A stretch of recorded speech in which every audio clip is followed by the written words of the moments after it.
शस्त्र तो अपना कार्य तब का कर चुका वत्स। तुम्हारा बैरी मृत्यु को प्राप्त हो चुका है, परंतु तुम्हारा क्रोध अभी तक शांत नहीं हुआ। हे शिव, मैं आपको पहचान गया। मेरे पिताश्री ने जिस रूप का वर्णन किया था वही रूप मेरे समक्ष है, किंतु यह भेंट कितनी अनूठी है। मैं तो समझ रहा था कि मैं दुष्ट सहस्त्रार्जुन के सैनिकों से दूर भाग रहा हूँ, परंतु मुझे ये ज्ञात नहीं था कि मैं वास्तव में आपकी ओर आ रहा हूँ। हे कैलाशवासी, मेरा प्रणाम स्वीकार कीजिए। पुत्र, तुम्हारे आक्रोश ने मुझे तुम्हारे सम्मुख प्रकट होने पर विवश कर दिया। क्या मेरा आक्रोश अनुचित था? जो जन्म से दुष्ट सहस्त्रार्जुन और उसके सैनिकों का आतंक देखता रहा, उससे आक्रोश के अतिरिक्त और किस वस्तु की आशा की जा सकती है? तुम्हारा आक्रोश अनुचित नहीं है वत्स, अधीर हो जाना अनुचित है। सहस्त्रार्जुन के एक दो सैनिकों का वध करके तुम उसके आतंक का अंत नहीं कर सकते। क्यों नहीं कर सकूंगा? इसलिए कि सहस्त्रार्जुन बहुत शक्तिशाली है और ये शक्ति उसकी कठोर तपस्या का वरदान है। उसे बहुत बड़ा वरदान मिला है। तो क्या इस वरदान का कोई उत्तर नहीं है? उतनी ही कठोर तपस्या। कैसी तपस्या होगी? हे शिव, मुझे बताइए, मैं ये तपस्या अवश्य करूंगा। ये तपस्या मंत्र जाप द्वारा नहीं, शस्त्र विद्या सीख कर परिपूर्ण होगी। तुम्हें 10 वर्ष तक ऐसी शस्त्र विद्या सीखनी होगी जिसका प्रयोग बहुत कम हुआ है। परंतु हे नीलकंठ, मेरे पिताश्री तो शस्त्र विद्या को ब्राह्मण संस्कारों के विरुद्ध समझते हैं। मुझे कौन देगा ये शिक्षा? कहाँ मिलेगी ये शिक्षा? कौन होगा मेरा गुरु? ये शिक्षा तुम्हें कैलाश पर मिलेगी और ये शिक्षा मैं दूंगा तुम्हें। वत्स, मैं तुम्हारा गुरु होना स्वीकार करता हूं। जाओ, अपने माता पिता से कैलाश यात्रा की अनुमति ले आओ। पूर्णमासी की संध्या को मैं तुम्हारी प्रतीक्षा करूंगा। जाओ वत्स। मैं धन्य हो गया प्रभु।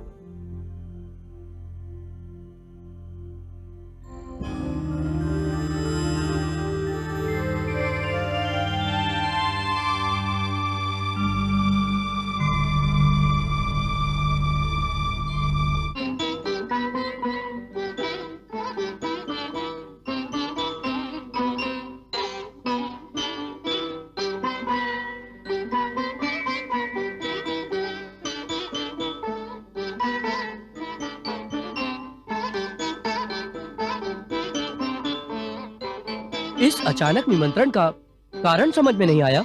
महाराज सहस्त्रार्जुन ने आसपास के सभी क्षेत्र जीत लिए हैं। संभवतः यही शुभ समाचार सुनाने के लिए हम सबको यहाँ आमंत्रित किया है। संभवतः क्यों कह रहे हो मित्र? हमें बुलाने का अवश्य यही कारण होगा, अन्य कोई कारण हो ही नहीं सकता। विराजिए, आइए आइए।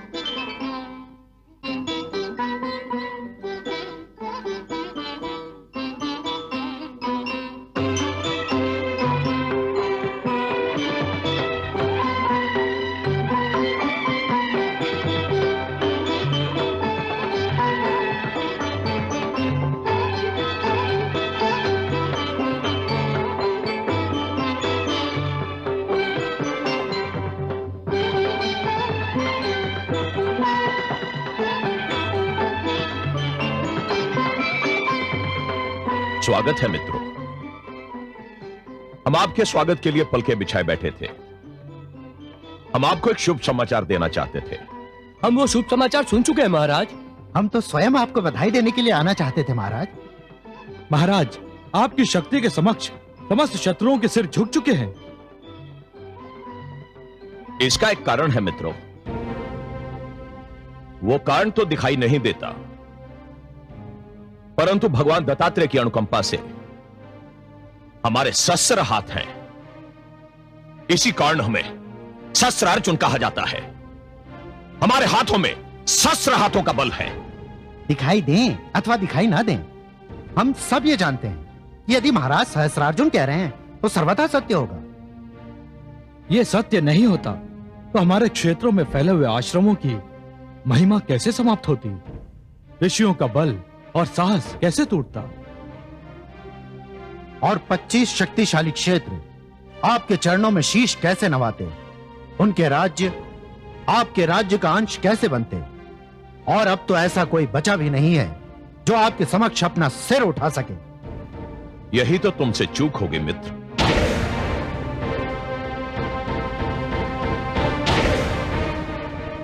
पच्चीस राज्य हमारे राज्य का अंश बन गए, 25 नरेशों के सिर हमारे चरणों में झुक गए,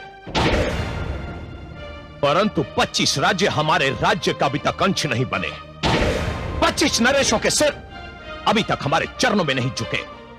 हे महिष्मति नरेश, हम समझे नहीं कि आप किन राज्यों और किन नरेशों की बात कर रहे हैं। हम तुम्हारी बात कर रहे हैं मित्रों, जिनके राज्य अभी तक हमारे राज्य का अंश नहीं बने।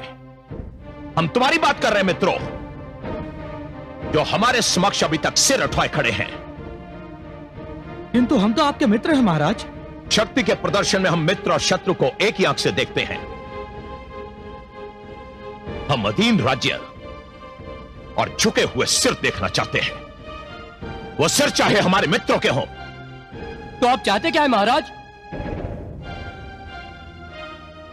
आप सबका आत्मसमर्पण, अर्थात कि आप सभी अपने अपने राज्यों को महेशपति नरेश के प्रति समर्पित कर दो और हमारी अधीनता स्वीकार कर लो। यह धोखा है। नाम में क्या रखा है मित्रों? हमारे आदेश का जो भी नाम भला लगे वही रख लो, परंतु हमारे आदेश का पालन अवश्य होना चाहिए। हम आदेश का पालन नहीं करेंगे महाराज।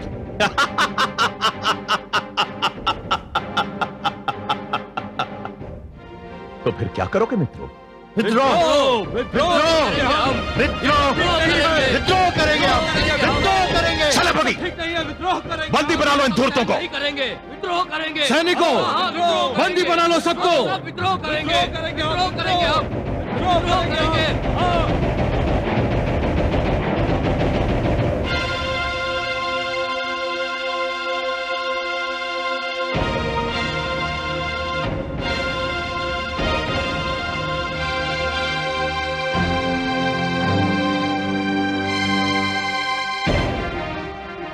आज हम तुम्हारा कुछ नहीं बिगाड़ सकते सहस्त्रार्जुन।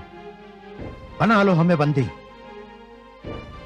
संभवतः तुम्हारी मित्रता का इससे हल्का दंड और कुछ नहीं हो सकता। तुमने हमारी पीठ में छुरा घोंपा है, पर इतना स्मरण रहे कि कभी तो हम तुम्हारे बंदीगृह से मुक्त होंगे, कभी तो स्वतंत्र होंगे, और जिस दिन हम बंदीगृह से मुक्त होंगे वो तुम्हारे जीवन का अंतिम दिन होगा। वाह मित्र, तुमने हमें सच्चा मित्र होने का प्रमाण दिया है, हमें उस संकट से अवगत करवाया है जिसके विषय में हमने सोचा ही नहीं था। तुमने सत्य ही कहा है, कभी तो तुम बंदीगृह से छूटोगे, कभी तो स्वतंत्र होगे, लेकिन यह तभी संभव होगा यदि मैं तुम्हें बंदीगृह से छूटने का अवसर दूंगा, तुम्हें स्वतंत्रता का स्वाद चखने का अवसर दूंगा। सेनापति, इन राजाओं को इनकी राजधानी में ले जाकर इनका वध कर दो और घोषणा कर दो कि आज के बाद इनके राज्य महिष्मति नरेश के राज्य का अंश बन चुके हैं। जाओ। अन्याय है महाराज, महाराज अन्याय है, ये ठीक नहीं है महाराज।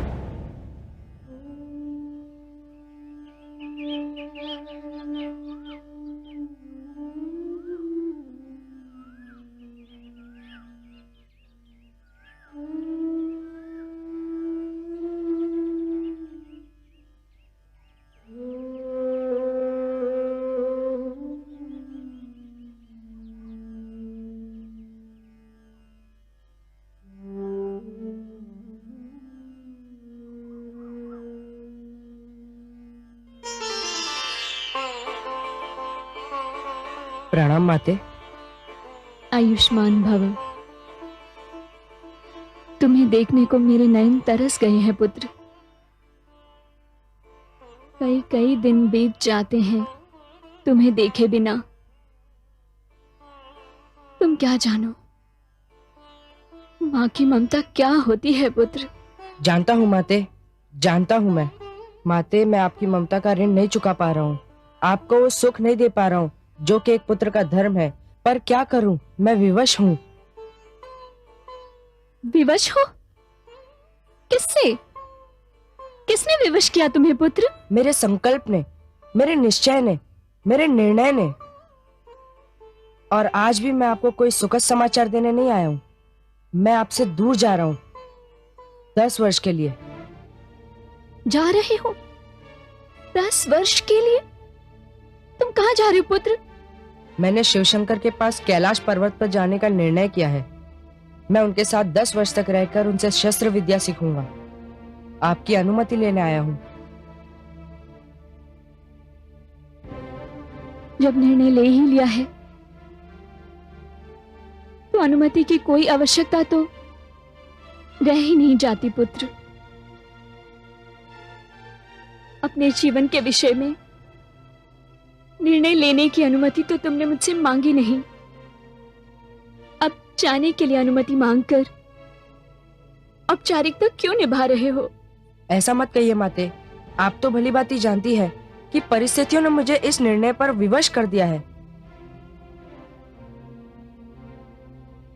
ऐसा लगता है पुत्र, इस संसार में केवल मां और ममता ही विवश नहीं है। शेष सब किसी न किसी कारण से विवश हैं। क्या बात है राम, कहां जा रहे हो तुम? तो माता की अनुमति की आवश्यकता पड़ गई है। मैं कैलाश जा रहा हूं पिताश्री। कैलाश? क्यों? क्योंकि मैं इस निष्कर्ष पर पहुंच चुका हूं कि अत्याचार को चुपचाप सहते रहना भी स्वयं पर अत्याचार है। आतंक का मुक्त दर्शक बने रहना भी आतंक को प्रोत्साहित करना है। मैं सहस्त्रार्जुन का अत्याचार और आतंक समाप्त करने के लिए भगवान शिव से शस्त्र विद्या सीखने जा रहा हूँ। मैं तुम्हारे विचारों से सहमत नहीं हूं पुत्र, किंतु मुझे अभी ये लगता है कि तुम अधीर हो उठे हो। तुम धैर्य से कार्य नहीं ले रहे हो पुत्र। आप जिसे धैर्य कहते हैं, मुझे उस पर आत्महत्या का संदेह होता है। मुझे मृत्यु से डर नहीं लगता पिताश्री, किंतु मैं उस मृत्यु के नाम से भी घृणा करता हूँ जो केवल इसलिए आ दबोचे कि हमने जीने का प्रयत्न ही नहीं किया था। पुत्र, यदि तुम जाने की हट कर रहे हो तो जाओ, किंतु एक बात याद रखना पुत्र, ब्राह्मण कभी हत्यारा नहीं होता। यदि मेरा ब्राह्मण होना ही मुझे अन्याय से लड़ने से रोकता है तो जाइए पिताश्री, मैं आज से ब्राह्मण नहीं रहा।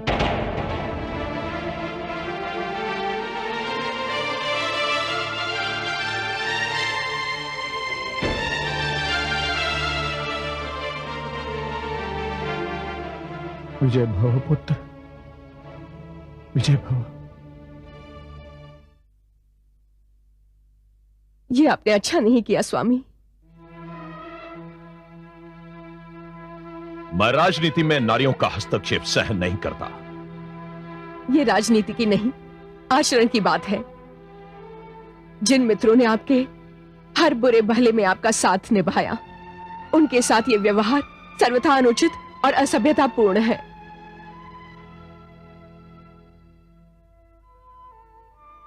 नहीं महारानी, राजा का केवल एक आचरण होता है, सीमाओं का विस्तार और शक्ति की वृद्धि। यह केवल आचरण ही नहीं,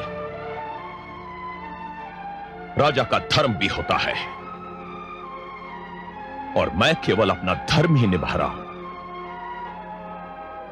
मुझे इस मार्ग पर चलने से रोकने का किसी को कोई अधिकार नहीं।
भ्राताश्री, क्यों ना हम कल सुबह आखेट पे चले?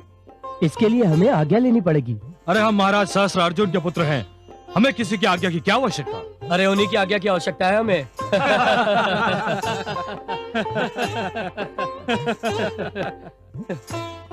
प्रणाम माते।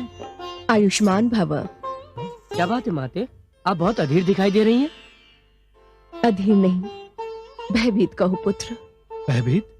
किससे भयभीत हैं आप? समय से, भविष्य से। बात क्या है माते? पुत्रों, बुरा समय आने की पहचान ये है कि मनुष्य सीधी राह पर चलते चलते उल्टी राह पर मुड़ जाता है। कौन उल्टी राह पर मुड़ गया है माते? तुम्हारे पिताश्री। वो कैसे? जब मित्रों से विश्वासघात किया जाने लगे, जब सहयोगियों के अधिकार छीने जाने लगे, जब साथ देने वालों का साथ छोड़ दिया जाए, तो जान लो कि समय संकट लेकर तुम्हारी ओर दौड़ा चला आ रहा है। हम अब भी कुछ समझे नहीं माताश्री। पिताश्री ने ऐसा क्या कर दिया है? तुम्हारे पिताश्री ने अपने सहयोगी राजाओं को बंदी बनाकर उनके वध का आदेश दे दिया है। उनके राज्यों को माहिष्मती की सीमाओं में मिला लिया है। यह सब उचित नहीं है। मैंने उन्हें समझाने का भरसक प्रयास किया, पर वे नहीं माने। पुत्रों, तुम मेरी सहायता करो, मेरे साथ चलो। उन्हें समझाओ कि यह विनाश का मार्ग है, अनर्थ का मार्ग है। पुत्रों, तुम्हारी मां तुम्हें ममता की दुहाई दे रही है। चलिए माताश्री।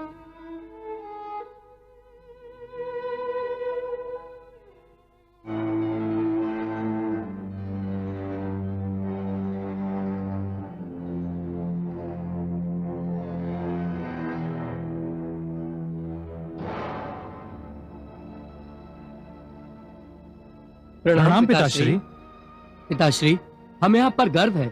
अब तक हम केवल एक क्षेत्र के राजकुमार थे, आपने हमें धरती के एक विशाल अंश का राजकुमार बना दिया। ऐसे प्रतापी पिता का पुत्र होना भी बड़े गौरव की बात है। हम हर मार्ग, हर पग पर, हर समय, हर क्षण आपके साथ हैं पिताश्री। मुझे तुम चारों पर गर्व है।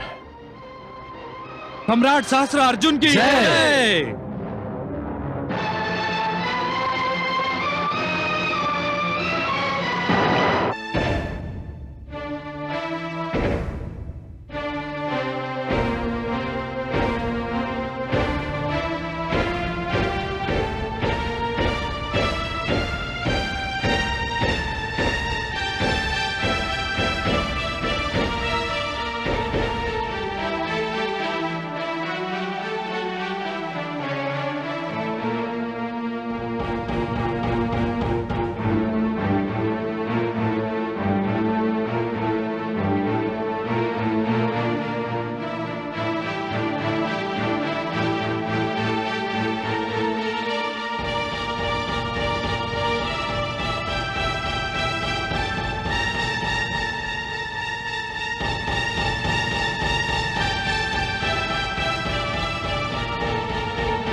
आओ पुत्र, निश्चित समय पर आकर तुमने शिष्य धर्म का प्रथम पाठ पूर्ण किया।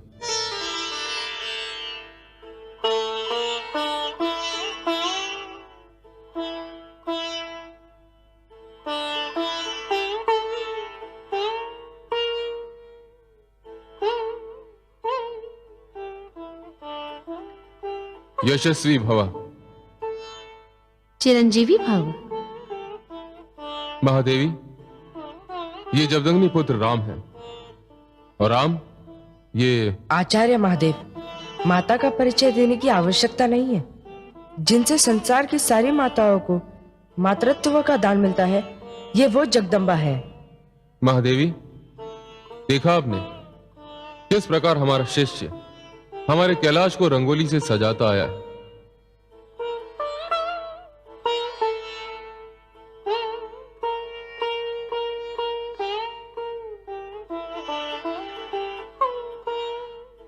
देवाधिदेव, ये तो रक्त है, हमारे राम के कोमल पैरों का रक्त। इसने तो हमारे धाम को अपने पैरों के रक्त से धोकर आपकी गुरु दक्षिणा पहले ही दे डाली। क्षमा करे देवाधिदेव, कैलाश तक आने में कदाचित पैर छिल गए होंगे। लक्ष्य की ओर ध्यान था, पता ही नहीं चला। नहीं पुत्र, इतना भावहीन, इतना संवेदन शून्य होना अच्छा नहीं। आचार्य, ये तो मेरा अपना रक्त है, किंतु शस्त्र अर्जुन तो निर्दोष आचार्यों और गुरुओं का रक्त बाता है और उसे उसका पता ही नहीं चलता। भावनाहीन और संवेदन शून्य तो वो है, और उसके लिए मुझे भी संवेदन शून्य होना पड़ेगा। बस पुत्र बस, ये तेरी पीड़ा की चरम सीमा है। एक ब्राह्मण के शरीर से रक्त प्रवाहित हो और उसे उसका पता न चले, उसकी पीड़ा का आभास न हो, यह संभव नहीं है पुत्र। बस पुत्र बस,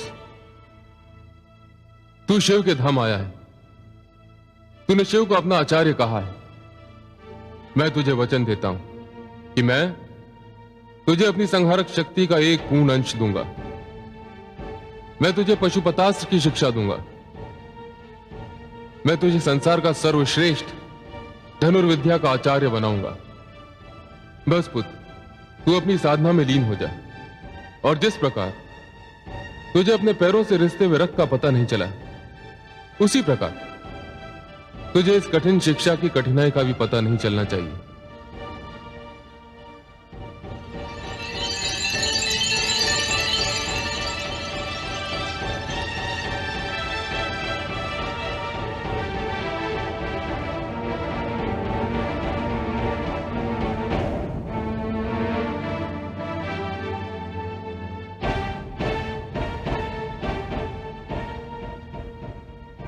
हे जमदग्नि पुत्र राम, मैं शिव गुरु शिष्य परंपरा के अनुसार तुम्हें अपना शिष्य स्वीकार करता हूं और वचन देता हूं कि मैं अपने गुरु धर्म का पालन पूरी निष्ठा से करूंगा।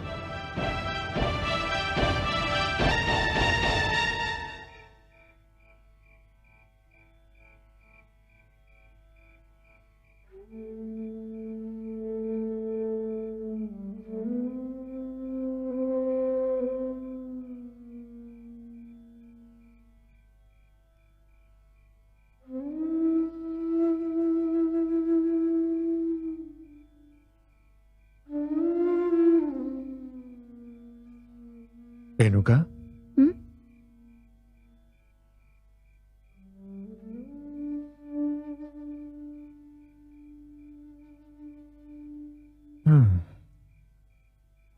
क्या बात है प्रिय?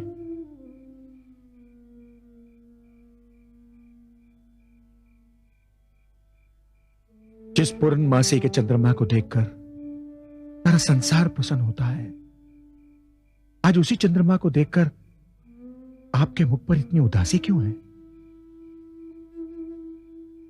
मेरा चंद्रमा,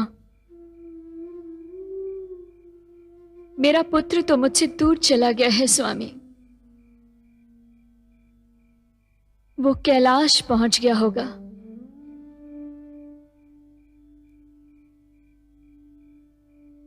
मैं तो चंद्रमा को इसलिए निहार रही थी क्योंकि चंद्रदेव तो भगवान शिव की जटा पर विराजते हैं और इस समय हमारा पुत्र राम भी उन्हीं के समक्ष खड़ा होगा। आप सत्य कह रही हैं देवी, आपका पुत्र मोह उचित है, किंतु एक बात का ध्यान रखना रेणुका, हम आचार्य परंपरा के लोग हैं। पुत्र विछोह में कहीं ऐसा ना हो कि आपका ध्यान हमारे अन्य शिष्यों की ओर से हट जाए। नहीं स्वामी, ऐसा कदापि नहीं होगा। मैं माता होने के साथ साथ एक गुरु पत्नी भी हूं। मेरे लिए संतान शब्द की परिभाषा अन्य माताओं से भिन्न है।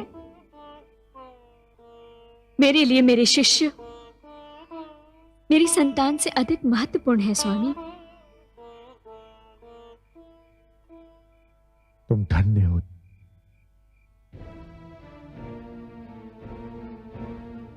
देवी, क्या राम सो गए? राम सो गए? ये कैसा परिहास है स्वामी? स्वयं प्रश्न किया और स्वयं हंस दिए। देवी, मैंने कहा क्या राम सो गए? अब यदि राम सो गए तो संसार का क्या होगा? इसका तात्पर्य नहीं समझी मैं महादेव। राम तो सचमुच ही सो गया। देवी, हमें स्मरण रखना चाहिए कि राम कोई साधारण बालक नहीं है। वे श्री हरि विष्णु के अंश अवतार हैं। हाँ स्वामी, मैं तो ये भूल ही गई थी। मुझे तो यही स्मरण था कि आपके शिष्य के रूप में मुझे एक और कार्तिकेय मिल गए हैं। मैं मां हूं, धरती मां। कैसी विचित्र घटना घटी है। भगवान विष्णु के अंशावतार जमदग्नि जैसे महान ऋषि के पुत्र जामदग्नि राम के गुरु का स्थान स्वयं महादेव ने ले लिया है। पालन करता शिष्य और संहार करता गुरु। जिस दिन यह शिक्षा पूर्ण होगी वो दिन सहस्रार्जुन जैसे पापियों के लिए अंतिम दिन होगा। सहस्रार्जुन ने अपने पाप के घड़े को भरने के लिए बलात्कार जैसा जघन्य पाप भी करना प्रारंभ कर दिया था। वो दिन प्रतिदिन अधिक से अधिक शक्तिशाली होता चला जा रहा था। नर्मदा जैसी पवित्र नदी में विभिन्न स्थानों पर उसके जल विहार हुआ करते थे। एक दिन मैंने देखा कि नौका में सहस्रार्जुन रमणियों के साथ विहार करता चला आ रहा है। नर्मदा किनारे उसके सैनिक भागते आ रहे हैं।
ओम नमः शिवाय।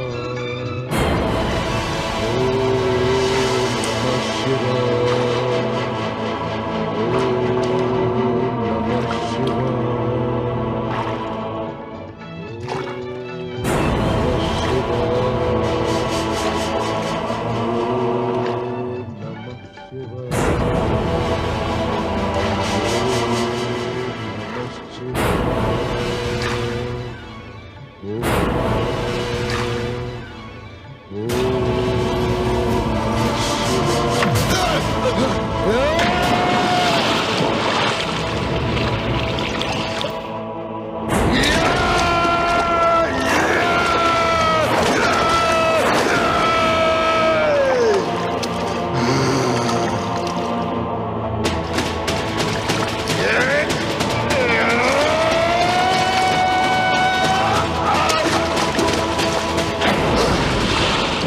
कौन दुष्ट अपने मृत्यु को निमंत्रण दे रहा है?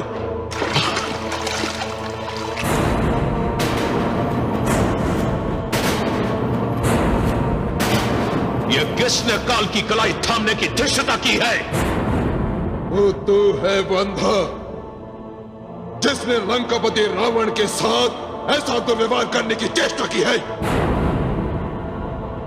नीच, नराधम, इस नर्मदा के पवित्र जल को ऐसे पाप कर्मों के लिए प्रयोग में ला रहा है तू? बंद कर अपना यह प्रलाप। तू मेरे ही राज्य में खड़ा शालीनता और शिष्टाचार को भूलकर इसलिए कर रहा है क्योंकि तू लंकापति रावण है? शीघ्रता से मेरे चरण में गिरकर क्षमा मांग। तू जिन चरणों की बात कर रहा है, तुझे चरणहीन करके इसे नर्मदा में तेरा श्राद्ध कर्म करूंगा। मैं रावण हूं, लंकापति रावण। मैं शस्त्रार्जुन हूं।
बंदी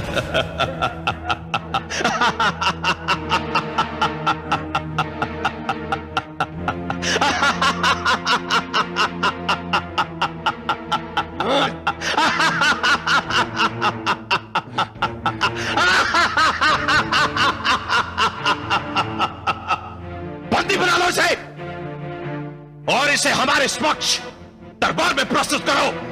ले आओ इसे। सहस्त्रार्जुन!